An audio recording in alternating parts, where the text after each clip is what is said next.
Hi friends, ഗ്രാമീണ മേഖലയിലുള്ളവർക്ക് micro finance loan എന്നത് ഇന്ന് സുപരിചിതമായ ഒരു വാക്കാണ്. അപ്പോൾ ഇന്നത്തെ നമ്മുടെ കോൺസെപ്റ്റ് മൈക്രോ ഫിനാൻസ് ലോണുകളെ കുറിച്ചിട്ടാണ്. ആദ്യം തന്നെ പറയട്ടെ, ഒരു ബാങ്കിനെ കുറിച്ചോ ഒരു വ്യക്തിയെക്കുറിച്ചോ അങ്ങനെ ഒന്നുമല്ല. മൈക്രോ ഫിനാൻസ് എന്ന കോൺസെപ്റ്റ് മാത്രമാണ് ഞാൻ സംസാരിക്കാനായിട്ട് എടുത്തിട്ടുള്ളത്.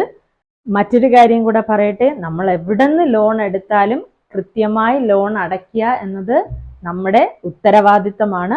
അത് നമ്മൾ പൂർണ്ണമായി ചെയ്യുക തന്നെ വേണം.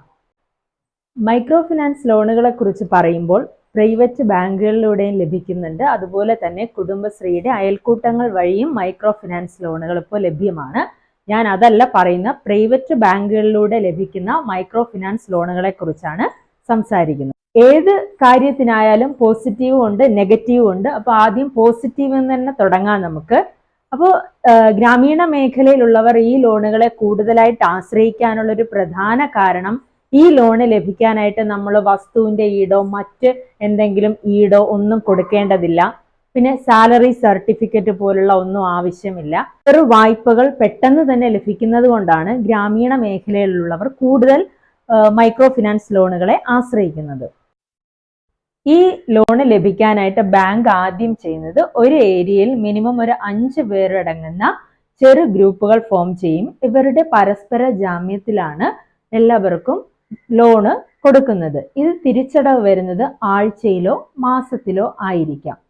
ഇതിന്റെ ഒരു അവസ്ഥ എന്ന് പറയുന്നത്, മിക്കവർക്കും ഇതിന്റെ പലിശ എത്രയാണെന്നോ ലോൺ അടഞ്ഞു വരുമ്പോൾ നമ്മൾ എത്ര എമൗണ്ട് കൊടുക്കുന്നെന്നോ ഒന്നും ഇവർക്ക് ഒരു ഐഡിയ ഇല്ല. അപ്പോൾ ഉള്ള എന്തോ ഒരു ചെറിയ ആവശ്യത്തിന് വേണ്ടിയിട്ട് അവർ പെട്ടെന്ന് ഇതിനെ ആശ്രയിക്കുകയും വലിയ കടക്കണിയിലും കടബാധ്യതയിലായി പോവുകയും ചെയ്യുന്നു. പ്രത്യേകിച്ച് മറ്റൊരു കാര്യം എന്ന് പറയുന്നത്, ജോലിക്ക് പോകുന്നത് തന്നെ ആഴ്ചയിലുള്ള ഈ മൈക്രോ ഫിനാൻസ് ലോണുകൾ അടയ്ക്കാൻ എന്നുള്ള തരത്തിൽ ആയി കഴിഞ്ഞു കാര്യങ്ങൾ. മറ്റൊരു കാര്യം ഭീകരമാണ്, ഇതിൽ നിന്ന് ഒരിക്കലും ഇവർക്ക് പുറത്തു കടക്കാൻ കഴിയുന്നില്ല. ഒരു ലോണിന്റെ അവസാനം എത്തുന്നതിന് മുമ്പേ തന്നെ ബാങ്ക് കൃത്യമായി അടയ്ക്കുന്നവരടുത്ത് ചോദിക്കും, ഇനിയും നിങ്ങൾക്ക് ലോൺ വേണമെന്ന്. പെട്ടെന്ന് തന്നെ എന്തെങ്കിലും ആവശ്യത്തിന് വേണ്ടിയിട്ട് ഇവർ വീണ്ടും ഈ ലോണ് ടോപ്പപ്പ് ചെയ്യുന്ന ഒരവസ്ഥയാണ്. ഒരിക്കലും ഇതിൽ നിന്ന് പുറത്തു വരാൻ പറ്റാതെ അമിതമായ കടക്കെണിയിൽ ഇതിൽ അകപ്പെടുന്നുണ്ട്.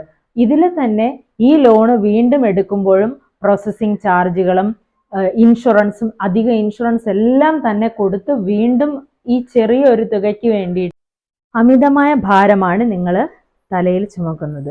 ധാരാളം പേർ മൈക്രോ ഫിനാൻസ് ലോണുകളെ ആശ്രയിക്കുന്നവരാണ്.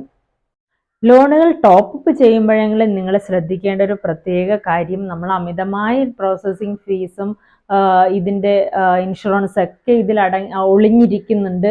അതറിയാതെ നമ്മൾ വീണ്ടും വീണ്ടും ഇതെടുക്കുമ്പോൾ നമ്മുടെ ഏതെങ്കിലും ഒരു ആവശ്യം പൂർണ്ണമായി നിറവേറ്റാൻ കഴിയുന്നെങ്കിൽ മാത്രം നമ്മൾ വീണ്ടും വീണ്ടും ഈ ലോണുകൾ ടോപ്പപ്പ് ചെയ്യാനായിട്ട് ശ്രദ്ധിക്കണം. അല്ലാത്ത പക്ഷം കൃത്യമായി ലോണുകൾ അടച്ച് ക്ലോസ് ചെയ്യുന്നതാണ് ഏറ്റവും നല്ലത്. നിങ്ങൾക്കറിയാമല്ലോ കേരളത്തിലെ കാലാവസ്ഥ, ഇടയ്ക്കിടയ്ക്ക് മഴയാണ്, സാധാരണക്കാർക്ക് തൊഴിലില്ലാത്ത അവസ്ഥയാണ്. അപ്പോൾ ഈ ലോണുകൾ ഉറപ്പായും അടച്ചേ മതിയാവൂ. ഇല്ലെങ്കിൽ നമ്മുടെ ഗ്രൂപ്പിലുള്ളവർക്കും ഇത് സിവിലിലൊക്കെ പ്രശ്നങ്ങളുണ്ടാകും. എടുത്ത ലോണ് കൃത്യമായി അടച്ചു തീർത്ത് നിങ്ങൾ ലോണ് ടോപ്പപ്പ് ചെയ്യാതെ ഈ വൻ കടബാധ്യതയിൽ നിന്ന് പുറത്തു കടക്കുന്നതായിരിക്കും നിങ്ങൾക്ക് ഏറ്റവും നല്ലത്. സത്യത്തിൽ ഈ മൈക്രോ ഫിനാൻസ് ലോണുകൾ നമുക്ക് ഉപകാരമാണോ പ്രശ്നമാണോ ഉണ്ടാക്കുന്നത്? നിങ്ങളുടെ അഭിപ്രായം തീർച്ചയായും കമൻറ്റ് ചെയ്യണം കേട്ടോ.